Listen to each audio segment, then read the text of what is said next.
Assalamu alaikum students. My name is Saim Shahzad and I am here to teach you biology class 10th. Students, हम लोगों ने इस chapter में अपना introduction इस चैप्टर का बहुत डिटेल में पिछली वीडियो में पढ़ा। आज हमारा जो टॉपिक है वो है गैसियस एक्सचेंज इन प्लांट्स। के प्लांट्स जो हैं वो गैसियस एक्सचेंज कैसे करते हैं। प्लांट्स जहाँ पे मौजूद होते हैं वो अपने इन्वायरमेंट के साथ जो इन्वायरमेंट में गैसेस मौजूद होती हैं उनको कैसे अपने अंदर लेके जाते हैं, कैसे उनको यूटिलाइज करते हैं और किस गैस को वो फिर एक्सेल करते हैं। हमारी 10th क्लास की बुक के इस फर्स्ट चैप्टर में बहुत simply gaseous exchange in plants को बताया गया है। इस टॉपिक को बहुत आसान तरीके से हमें मुख्तसर अल्फाज में बताया गया है कि कैसे प्लांट्स में गैसियस एक्सचेंज होती है। सबसे पहले शुरुआत में हमें ये बताया गया है कि प्लांट्स जो हैं वो स्टोमेटा के ज़रिए गैसियस एक्सचेंज करते हैं। स्टोमेटा क्या है? ये स्मॉल पोर्स होते हैं जो स्टेम और लीव्स के ऊपर पाए जाते हैं। इन स्टोमेटा के ज़रिए जो है वो गैसियस एक्सचेंज होता है। इसके अलावा ये बात की गई है कि जो प्लांट्स होते हैं उसके अंदर कोई स्पेसिफिक ऑर्गन नहीं होता जिसके तहत प्लांट्स जो गैसियस एक्सचेंज है उसको करते हैं, बल्कि प्लांट्स जिन सेल से मिलकर बनता है वो उन सेल्स में ये कैपेबिलिटी होती है कि वो एक्सचेंज ऑफ गैसेस करवाएं प्लांट को। और दूसरी बात ये कि ये जो स्टोमेटा हैं ये कहाँ पे पाए जाते हैं? ये प्लांट की आउटर मोस्ट लेयर जिसको हम एपिडर्मिस कहते हैं ये उसमें पाए जाते हैं। लीव्स की और स्टेम की जो एपिडर्मिस लेयर होती है उसमें स्टोमेटा पाए जाते हैं। प्लांट्स में कोई स्पेसिफिक ऑर्गन्स नहीं होते, बल्कि जो सेल्स जिन सेल्स से मिलके प्लांट बनता है उन सेल्स में ये कैपेबिलिटी होती है कि वो प्लांट्स की गैसियस एक्सचेंज करवाते हैं।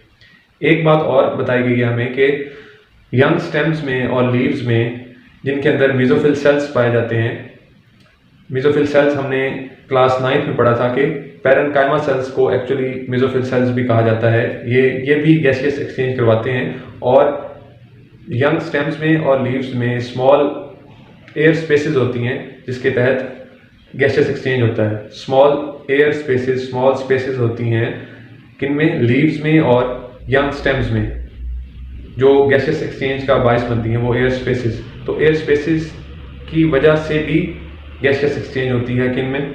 प्लांट्स में। ये हमें बुनियादी बातें कुछ बताई गई हैं इस चैप्टर के शुरुआत में और गैसियस एक्सचेंज इन प्लांट्स के टॉपिक में। नेक्स्ट हमें जो चीज़ बताई गई है वो ये है कि जो एक लीफ होता है, एक प्लांट का पत्ता है, उसका रेस्पिरेशन में क्या किरदार है और कैसे ये सारा प्रोसेस लीफ के साथ होता है। तो दो काइंड्स की सिचुएशंस बताई गई हैं कि दिन में क्या होता है लीफ के साथ और रात को क्या होता है। तो दिन में कैसे एक्सचेंज ऑफ गैसेस एक लीफ करता है? एक्चुअली लीफ के अंदर मेसोफिल सेल्स पाए जाते हैं और रेस्पिरेशन और फोटोसिंथेसिस का प्रोसेस लीफ के अंदर दिन में जारी होता है। इस प्रोसेस के जारी होने से दिन के टाइम इस फोटोसिंथेसिस और रेस्पिरेशन के होने से होता ये है कि दिन के टाइम ऑक्सीजन जो है वो रिलीज होती है और उससे सेलुलर रेस्पिरेशन होती है, जबकि कार्बन डाइऑक्साइड जो है वो लीफ जो है वो प्लांट को यूटिलाइज करवाता है। और नेक्स्ट फेज में हमें ये बताया गया है कि रात के टाइम रुक जाती है तो प्लांट का जो ये साइकिल चल रहा होता है ये गैसियस एक्सचेंज का, ये कुछ इस तरह होता है कि रात को CO2 रिलीज होना शुरू हो जाती है और ऑक्सीजन जो है वो प्लांट यूटिलाइज करने लग जाता है, यानी साइकिल उल्ट हो जाता है रात के टाइम। अब अगर हम इस बात को ज़रा गौर से देखें और समझें तो ये बात बहुत आसान है, लेकिन इसको बायोलॉजिकल टर्म में जो लिखा गया है तो इसलिए आपको ज़रा उसको पढ़ के थोड़ी सी डिफ़िकल्टी होगी, लेकिन इस बात को अगर हम समझें तो ये बहुत आसान बताई गई है। वो इस तरह कि जो हमारे प्लांट का लीफ होता है उसके अंदर जो सेल्स पाए जाते हैं मेसोफिल सेल्स, दिन में जब उनमें फोटोसिंथेसिस और रेस्पिरेशन का प्रोसेस हो रहा होता है तो ऑक्सीजन जो है वो उसको रिलीज करते हैं, जो कि दूसरे ऑर्गेनिजम्स के लिए सेलुलर रेस्पिरेशन में यूटिलाइज हो जाती है, जबकि जो इन्वायरमेंट में कार्बन डाइऑक्साइड है वो प्लांट गेन कर लेता है। प्लांट किस प्रोसीजर के लिए गेन करता है? फोटोसिंथेसिस के लिए कार्बन डाइऑक्साइड को इन्वायरमेंट में से सक करता है और फोटोसिंथेसिस का प्रोसेस उससे चलता है। जबकि यही प्रोसेस रात को जब फोटोसिंथेसिस रुक जाती है तो कार्बन डाइऑक्साइड जो है वो रिलीज होना शुरू हो जाती है और एनवायरनमेंट में जो ऑक्सीजन मौजूद होती है वो प्लांट गेन करने लग जाता है, प्लांट के लीव्स उसको गेन करने लग जाते हैं। ये हमारी दूसरी बात खत्म होगी। अब हम तीसरी बात देखते हैं कि तीसरा प्रोसीजर क्या है। वो ये हमारी बुक में बताया गया है कि जो थोड़े से मैच्योर प्लांट्स होते हैं उनकी स्टेम्स के ऊपर बार्क नुमा स्ट्रक्चर मौजूद होता है, जिसको हम उर्दू में छाल कहते हैं। बार्क होती है स्टेम्स के ऊपर। जो थोड़े से मैच्योर प्लांट्स होते हैं, ट्रीज होते हैं, तो उस बार्क की वजह से उनका पानी का और हवा का जो एक्सचेंज है वो ज़रा मुश्किल होता है। इस वजह से उनके अंदर स्मॉल पोर्स पाए जाते हैं जिससे वो गैसियस एक्सचेंज करते हैं। उन पोर्स को हम क्या नाम देते हैं?